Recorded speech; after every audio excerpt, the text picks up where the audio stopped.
Hello mga katropa, dito tayo ngayon sa Plaza Iriga. Oh, yan. Yan ang view ngayon.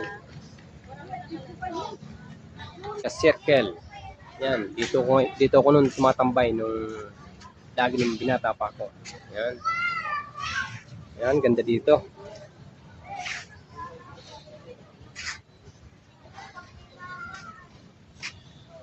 Yan, madaming palamuti. Yan, dito masarap magtambay. Daming ilaw. Yan. Yan. Ito. Laco Iriga. La Consolacion Iriga. Yun yung pinuntan ko kanina. Kahit nasa malayo tayo. Yan.